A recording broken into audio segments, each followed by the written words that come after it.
Is urbanization always a force for the good? Are there only positive externalities from urbanization? No, that's not the case.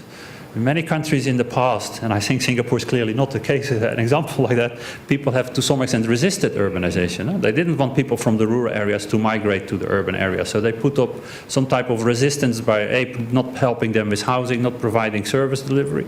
But if people come anyway, because people are expecting to get a better job, people will be on the move. Yeah? And hence, people, when they were not facilitated in a sense in their move towards the cities, we saw a lot of slums emerge. Yeah?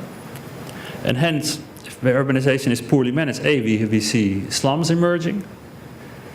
And these are the absolute numbers of people living in slums. You see, in East Asia Pacific is still quite high, about 250 million people, and hasn't really declined over the last few years. So there's a real challenge there, I guess. In many other regions, it has to some extent declined, or also stays relatively stable, like in sub-Saharan Africa. Oh yeah, I should probably explain the acronyms below. For me as a World Banker, these are standard acronyms, you see. And we are a place where when people join or first time come to the World Bank, if I make the joke on the side, we use acronyms in every sentence. So people sit with you and they think like, what are these people talking about? No? And these are a few of them. So EAP stands for East Asia Pacific. ECA stands for Europe and Central Asia.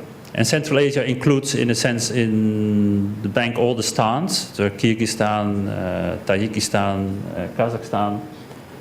LAC stands for Latin America and the Caribbean. MENA stands for the Middle East and North Africa. And CES stands for South Asia. And SSA stands for Sub-Saharan Africa. Yeah.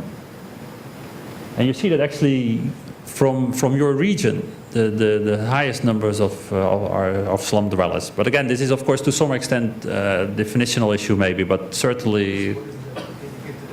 Well, definition of a slum dweller is somebody who's deprived of I think up to 3 service delivery issues. So he has no proper housing. There would then be one deprivation. He would not have access to water or access to sanitation. If all these 3 of them are missing, then this person is assumed to be living in a slum. I think that's the proper definition that the UN Habitat is using, and obviously that's the definition we have been using here. Now, another important issue is of course we have these positive externalities we talked a little bit about these densities, these economies of scales, but there are also some of the negative externalities. And one of the big negative externalities that has been emerging over the last 5 to 10 years is really pollution. And here you can see how some of the countries here in the Asia region are faring compared to an international guideline that the World Health Organization put up, that they want actually everybody to be living below a certain threshold. And you can see that India is certainly not below the threshold. Bangladesh, Pakistan, China, Vietnam, and Korea are not. Some of them are getting very close, and that means that people, the cities are really struggling to deal with these type of externalities of for example, we see in the statistics that in developed countries and also to some extent developing countries, if GDP per capita increases by 10%, we see also 10% more cars on the roads.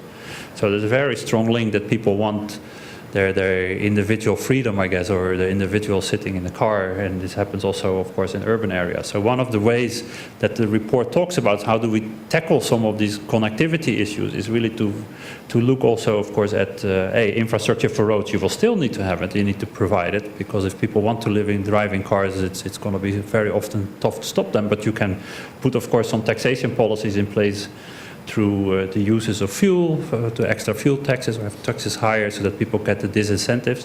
The other one, of course, is to provide the incentive of public transport and have a good public transport system in place that people can actually use and actually brings people very relatively quickly from A to B.